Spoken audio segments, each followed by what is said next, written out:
Hello అండి, welcome to my channel. ఎలా ఉన్నారు అందరూ? నేనైతే సూపర్గా ఉన్నానండి. ఈరోజు రెసిపీ అయితే పిల్లలకి పెద్దలకి కూడా చాలా ఇష్టమైన రెసిపీ జున్ను. అది కూడా జున్ను పాలు లేకుండా ఎంత టేస్టీగా ఉంటుందంటే సేమ్ జున్ను పాలతో తయారు చేస్తే ఎంతైతే బాగుంటుందో అంతే బాగుంటుంది. రండి ప్రాసెస్లోకి వెళ్ళిపోదాం. అంటే గోమాతృక నుంచి పాల్ పౌడర్, జున్ను పౌడర్ తీసుకున్నాను. ఇదైతే నేను చాలాసార్లు యూజ్ చేశాను. చాలా టేస్టీగా కూడా ఉంటుంది. బాగుంది, నాకైతే చాలా నచ్చింది. 100 గ్రామ్స్ తీసుకున్నానండి. 100 గ్రామ్స్కి ఒక అర లీటర్ వరకు పాలు పడినాయి నాకు, మామూలు పాలు.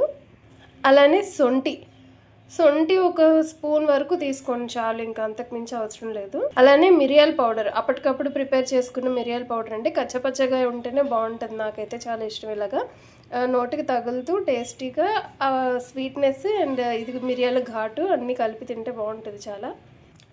అలాగే బెల్లం, తురుముకున్న బెల్లం ఒక 150 గ్రామ్స్ వరకు పడుతుంది ఇది. అంటే ఒకసారి కలుపుతున్నప్పుడు ఒకసారి మనం టేస్ట్ చేసుకొని ఓకే రుచి సరిపోయింది, షుగర్ అంటే టేస్ట్ బెల్లం సరిపోయింది అనిపిస్తే ఇంకా అంతవరకు ఆపేసుకోండి, అది మీ చాయిస్. అని ఒక పాల ప్యాకెట్, అర లీటర్ పాల ప్యాకెట్ అండి. ఇదైతే నేను రెడ్ ప్యాకెట్ తీసుకుంటాను, బాగుంటుంది దీంతో చేస్తే. అంతే సింపుల్. ఈ 5 ఐటెంలు ఉంటే సూపర్ టేస్టీ జున్ను రెడీ అవుతుంది. ఇప్పుడు ఏంటంటే ముందుగా పాల ప్యాకెట్ కట్ చేసుకొని గిన్నెలోకి వేసుకోవాలి.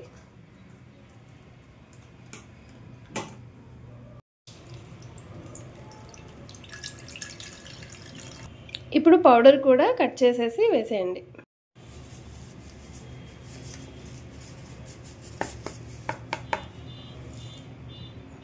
ఇప్పుడు దీన్ని బాగా కలపాలి.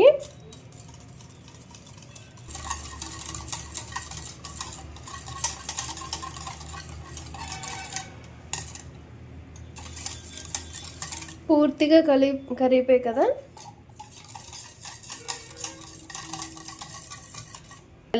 ఇప్పుడు బెల్లం కూడా కొంచెం కొంచెం వేసుకొని కలుపుకోవాలి. మా అనకాపల్లి బెల్లం అండి, భలే స్వీట్గా ఉంటుంది.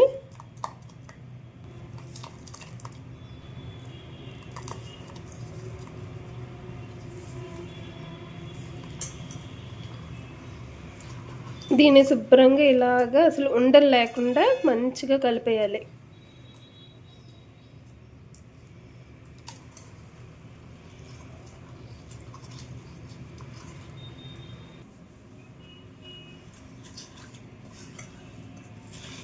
అప్పుడే కలర్ ఎంత బాగా మారిపోతుందో, జున్నుపాలు కలర్ వస్తుంది కదా ఎల్లోయిష్గా. ఈ బెల్లం అంతా బాగా కరగాలి. ఇగో అయిపోయింది, కొంచెం కొంచెం ఉంది, ఇంకా స్వీట్ చూస్తే సరిపోయింది నాకైతే. ఇంత బెల్లం ఉండిపోయింది, ఇది బాగుంది అసలు, ఇలా చాలు ఇంకా.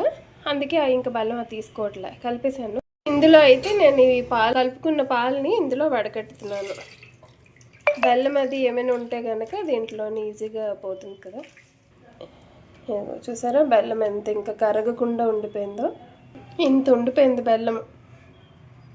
నాకైతే స్వీట్ ఎక్కువే అనిపిస్తుంది కనుక ఇంకా చాలని తీసేస్తున్నా. ఈ రెడీ అయిపోయిన పాలను తీసుకొని మళ్ళీ సేమ్ ఇదే గిన్నెలోనే వేసేసుకుని, అంటే నాకు ఇది లోతు గిన్నె కదా బాగుంటుంది కదా అని పెట్టుకుంటున్నాను.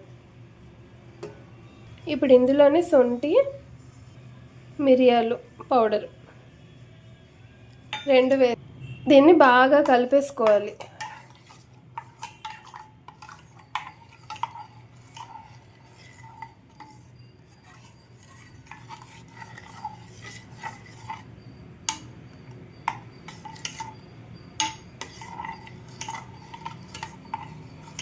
ఒకసారి టేస్ట్ అంటే స్వీట్ ఒకసారి మీరు చెక్ చేసుకొని ఇంకా వేసుకున్నాను కదా. ఇప్పుడు దీన్ని స్టవ్ మీద ప్లేస్ చేసేద్దాం.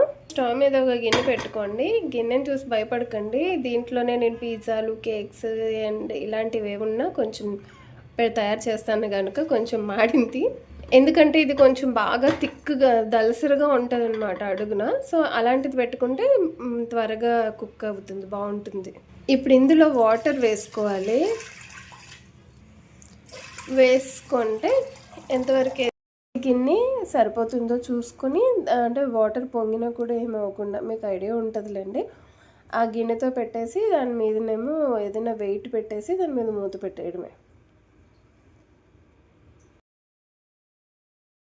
లిడ్ పెట్టొద్దు.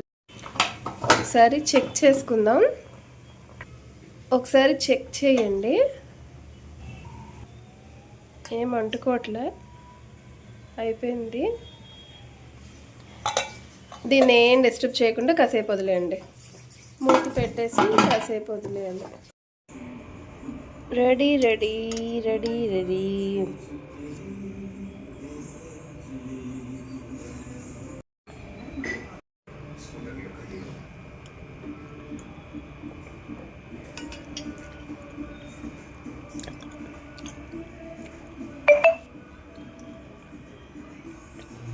మిరియాలు, సొంటి, బెల్లం సూపర్ టేస్ట్ ఉంది.